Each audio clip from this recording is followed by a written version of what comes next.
And this is not the proper attitude of any congressman. Michigan, thank you for your call this morning. Joining us now is the Indian Ambassador to the United States, Lalit Mansingh. Good morning, Mr. Ambassador. Good morning. A lot of people have asked the question that the one caller just asked, and that is, we don't understand what the United States has done to make this happen. As someone who's lived in the part of the country where some say the terrorism is based in, can you give us an idea about the hatred for the United States? Let me talk about terrorism in our region. We've been saying it for a long time, that the threat to peace and security today is principally international terrorism. We have lived with it for the past 20 years, and we are continuing the fight against terrorism.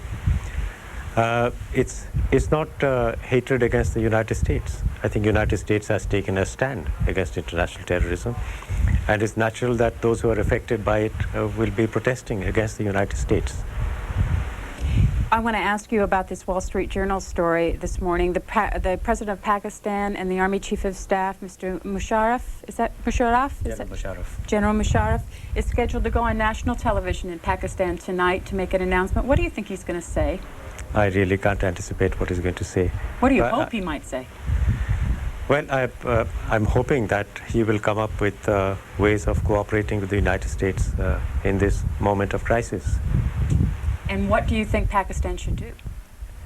I really shouldn't speak for Pakistan. I'm the ambassador of India. I understand that. Yes, yes. We expect all countries in the world to stand up and join the United States in the fight against international terrorism. What role do you see India making as a member of the coalition that the President's trying to put together? We have already offered our full cooperation to the President. Our Prime Minister has written to the President, has spoken to him 3 days ago. We have experience of terrorism. We have information on the terrorist networks which are operating in the region, and we are prepared to fully cooperate with the United States. Did you have that information prior to September 11th? Specific information? No, I don't think so. But we have a system of sharing information with the administration, and we've been doing that for some time. What about using India as a military, in any military bases? Would you allow that? At the moment, we have offered full cooperation. It is for the administration to come up to us and say what exactly they require from us. We will wait for proposals. Let me show our viewers, if they're not familiar, where India sits in Asia and its proximity to Pakistan and Afghanistan. The history of your relationship between India and Afghanistan? We were once upon a time very close. The Afghans are linked with us by culture, by history. But in the last 10 years, there is a regime in Afghanistan which has taken Afghanistan back into the medieval ages. We don't share any of the ideology, and we are perturbed that Afghanistan has today become a center of international terrorism. Do you have any relations with Afghanistan today? We do not have any relations with the Taliban. Do you have any relations with Pakistan today? We have relations with Pakistan. We have diplomatic relations. Our leaders have been talking to each other. What's been your role here as the Indian ambassador to the United States in terms of the aftermath of the attacks? Basically two roles. One is liaising with the administration, offering cooperation, keeping in touch with them. The other is to look after the aftermath of the tragedy so far as the Indian community is concerned. As you know, a very large number of Indians who are working in the trade center, and we fear that the losses are likely to be very high. How many? Do you have any idea? It's a rough estimate. It's about 250 people reported missing. We are trying to get as much of information as possible. Let me just ask you then about the other countries in this area. Where do you see the strongest members of the coalition coming from?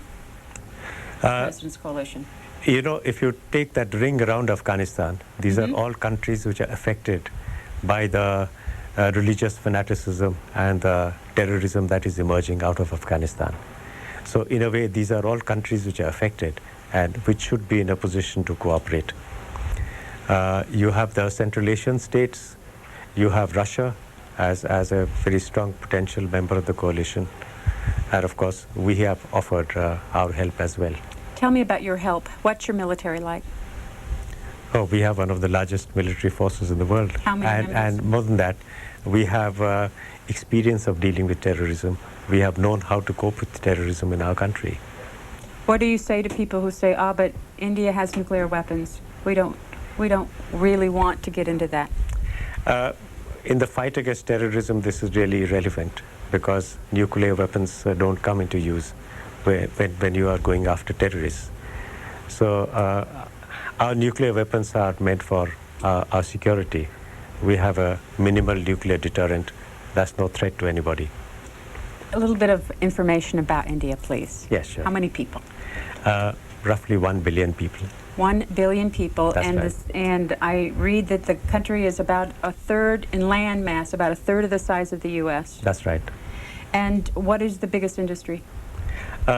We have a wide range of manufacturing industries, steel, automobile, all the modern industries, manufacturing industries are located in India. But we are getting into new areas of technology. We are very strong in information technology, I think next only to the United States. We are getting into biotechnology. Space technology is one of our specializations. So we are getting into the cutting edge of modern technology. Biggest problem? Poverty. We have dealt with it in the last 50 years after independence. We have managed to raise managed to keep people under the poverty line. We are increasing our per capita income. Today, in terms of purchasing power parity, we are the 4th largest economy in the world. Calls for the ambassador now, if you like. You'll see the phone numbers at the bottom of your screen. And our first call is from Washington, D.C. Good morning, caller. Yes, I would like to know if this terrorism happened in India, would there be more policing or war-type tactics? We have been dealing with terrorism in a variety of ways. We use the law enforcement methods, we use investigations, intelligence, everything that is required to trace the terrorists. But we have a peculiar form of terrorism that we've been dealing with, that is cross-border terrorism. What's that?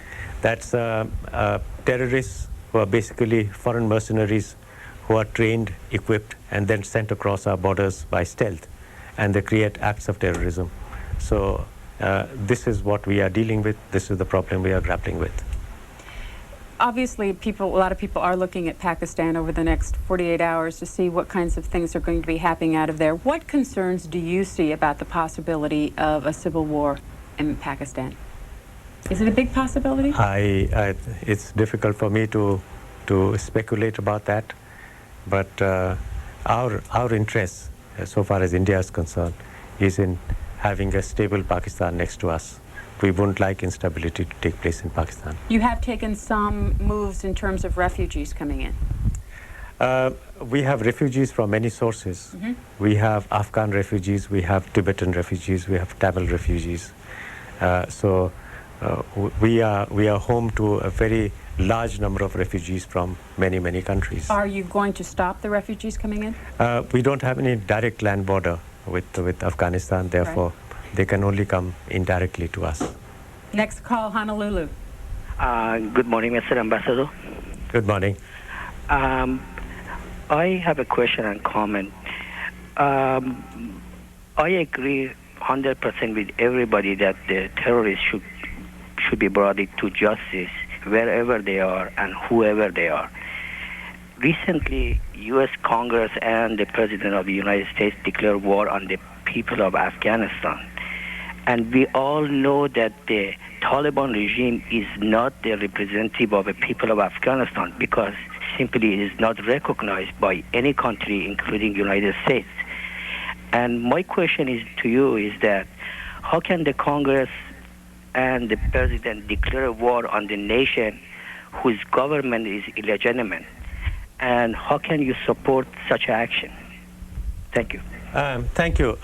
Actually, I shouldn't be speaking on behalf of the Congress and the President of the United States. But let me, in response to your question, say this, that the war is against terrorism, those who promote terrorism, those who harbor terrorism. Now, we know that there are terrorist networks in Afghanistan, and of course, Osama bin Laden has been sheltered there in Afghanistan. So it is, according to me, quite legitimate to go in for a country which shelters the terrorists and to go in for the terrorist networks which are located inside. Chicago, hello. Good morning, Morning. Mr. Ambassador. Good morning. I've got two questions. One may be easy, one maybe not so easy. The first one, is India the largest democratically elected government on the planet right now? And question number two, I was getting information off the internet, and I read something that was a bit disturbing to me, and it involved Kashmir and the conflict there. The information that I read stated that the U.S. government was, of course, pressuring Pakistan to cooperate fully in getting Afghanistan to turn over bin Laden, and one of the tools they were using was perhaps concessions that Pakistan had forwarded to the U.S. government relating to Kashmir, and in a sense caving in to Pakistan's demands regarding Kashmir. How does the Indian government feel about that? First of all, is this information accurate in your opinion? And if it is accurate, how do you respond to it? Thank you. It's a very interesting question. About your first comment, we are the largest democracy in the world, and we are proud to be so. And we will continue to be the world's largest democracy. On the second issue, yes, we have been seeing reports coming in the media that some deals are being discussed on this issue. I will be very straightforward and undiplomatic. I think this is a moment where it is unthinkable that any deals can be struck when the United States is declaring war on terrorism. It will be absurd to imagine that any concessions can be given to any country as a condition for cooperation.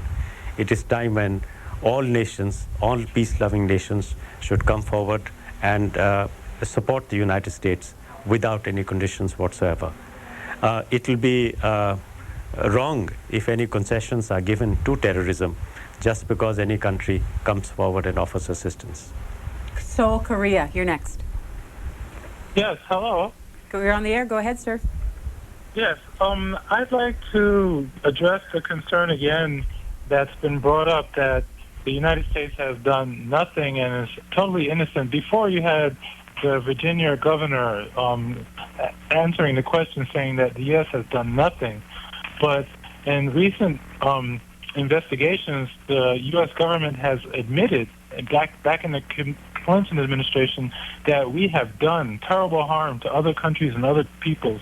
For example, in Guatemala, the extermination of the Mayan Indians because the death squads were basically trained by U.S. CIA or whatever. And not to mention in India itself, thousands of people dying from a company's chemical spill, and yet hardly any compensation being given. I forget the name of the company, but I mean that's just one example of the number of things that the United States in its way, I mean being an empire, has done things like here and there that people have suffered for, and the American people have no idea because there's been no open disclosure. And now that this attack has happened, and people are wondering, why? What could we have done to have deserved this? There is an answer. There are things that the United States has done to other countries, other people, and that needs to be addressed. I mean, no one deserves it. All the people that died on Tuesday, none of those people deserved what happened to them. Thank you, Korea. Mr. Ambassador?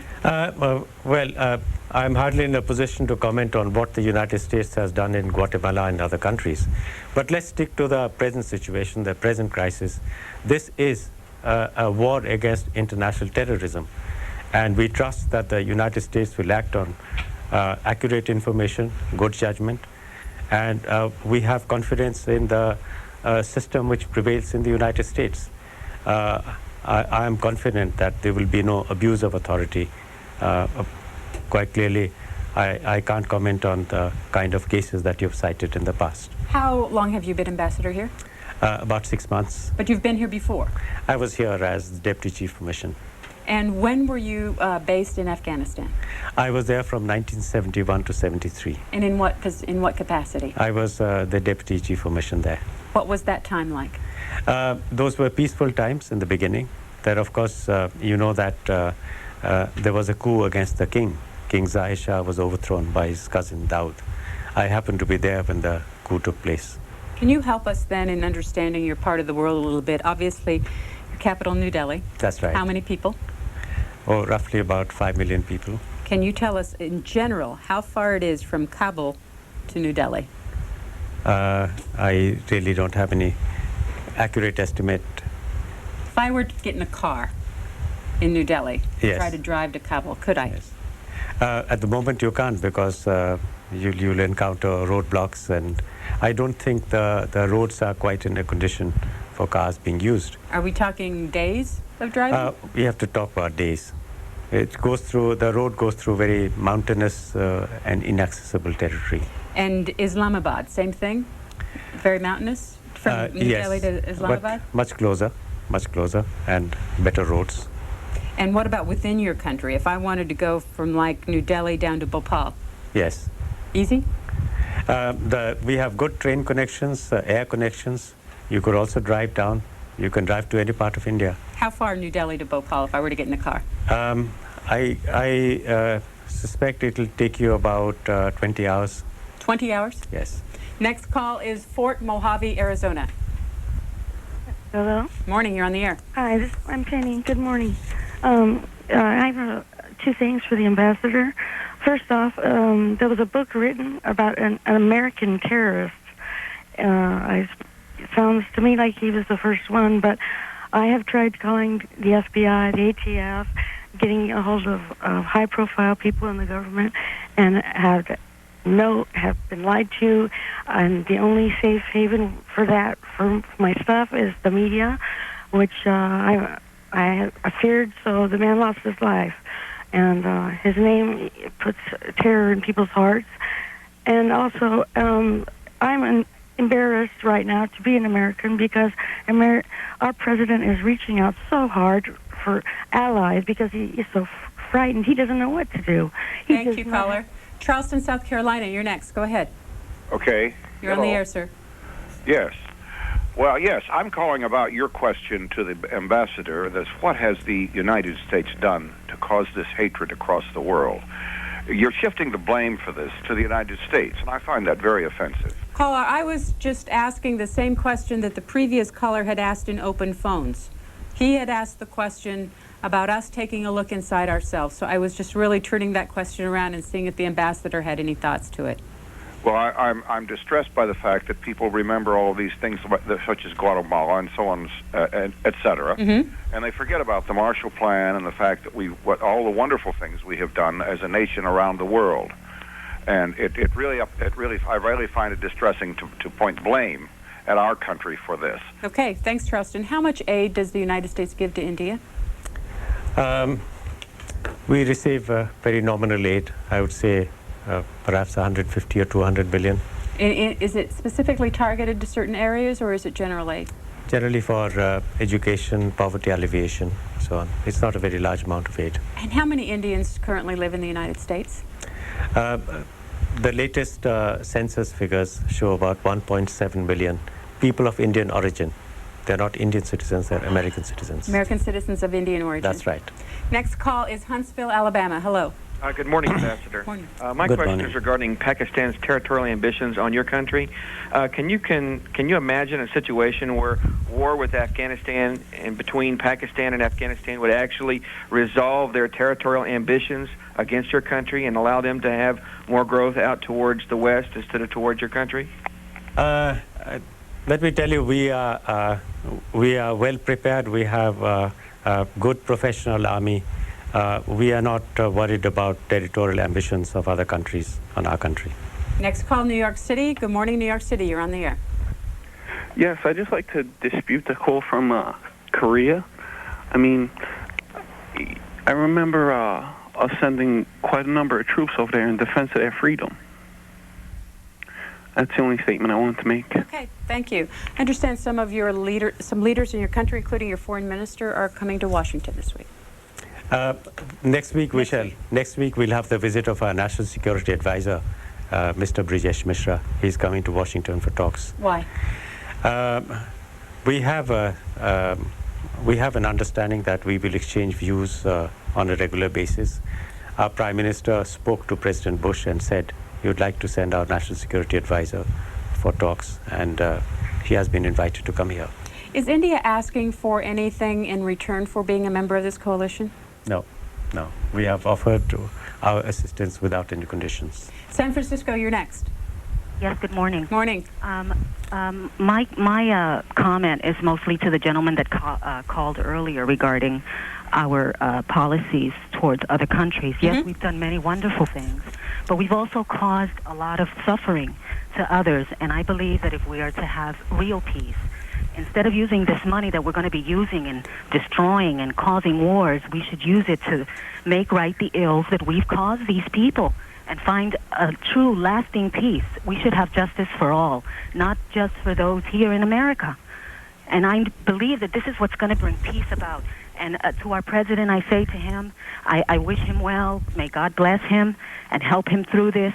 But he has to understand that our lives are in his hands and that we trust him to do the right thing. And after we get through the anger and through the pain, we must really, really focus on what it is that we're doing abroad that's causing so much hatred. And if we truly want peace, we need to address those issues and have justice for all, not just for the Americans here in America. Thank you. Ambassador? Let me just ask you, just what you've heard in the last 30 minutes. Would you have heard that kind of discussion in India? Yes, indeed. We are a democracy. We are a robust democracy. We have discussions on every possible issue. People have different views and they express it freely. So what do you think when you're hearing in the aftermath of last Tuesday, all the different opinions coming across in the United States about what happened, who should blame, where should we go, who should we help?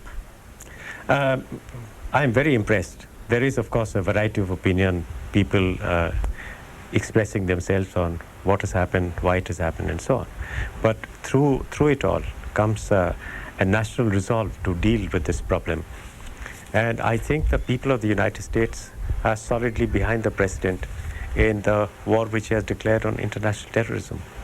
I am also impressed by the strength and the resilience of the American people. I've seen how New York and Washington have come back to life after just a few days after this great tragedy.